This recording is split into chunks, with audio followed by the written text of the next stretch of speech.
भंडारा दूध संघातील 2 कर्मचाऱ्याचा तोल जाऊन दुचाकीसह वैनगंगा नदीत पडले। वैनगंगा नदीवरील जुना पूल कारधावरून कार्यालयात जात असताना राहणार गडेगाव लाखनी येथील सुकराम फसाटे व जितेंद्र सपाटे यांचा दुचाकीने संतुलन बिघडून गाडीसहित पुलावरून नदीच्या खोल भागात मध्यभागी खाली पडले। पुलावरून जाणाऱ्या लोकांनी आरडाओरड केली असता नदीवर आंघोळीला गेलेले अनिल लांबट, प्रशांत कारेमोरे, जितू हलमारे यांनी धावत येऊन पुलावरून उडी घेतली। जवळच्या हनुमान मंदिरात ठेवलेली दोरी व लाईफ जॅकेट घेऊन रवी गिल्लोरकर, अमोल शहारे, ताराचंद कटारे हे पोहोचले। यांनी लाईफ जॅकेट व दोरखंड पाण्यात फेकले। अगोदर दोघांनाही लाईफ जॅकेट पाण्यातच घालून दिले व दोरखंडाच्या मदतीने पुलावरून त्यांना सुखरूप ओढत नेले व दोघांचे जीव वाचविले। वाचविणारे हे सर्व वैनगंगा तैराकी मित्रमंडळाचे सदस्य आहेत। यांनी यापूर्वीही नदीमध्ये बुडणाऱ्या शेकडो लोकांचे प्राण तैराकी मंडळाच्या सदस्यांनी वाचविले आहेत। 2 लोकांचे जीव वाचविल्याने परिसरात तैराकी मंडळाचे कौतुक होत आहे।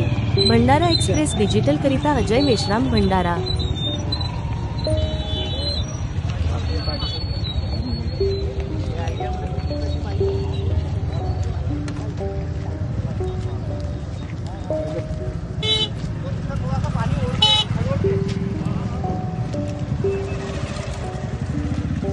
साला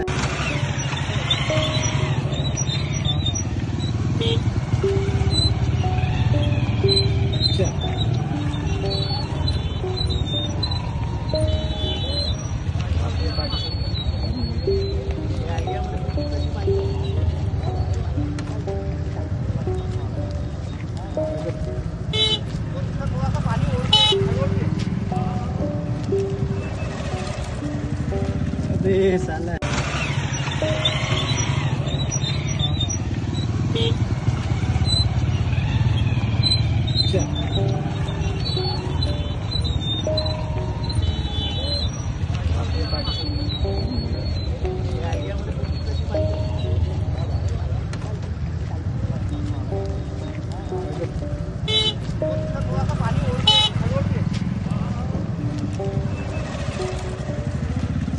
साला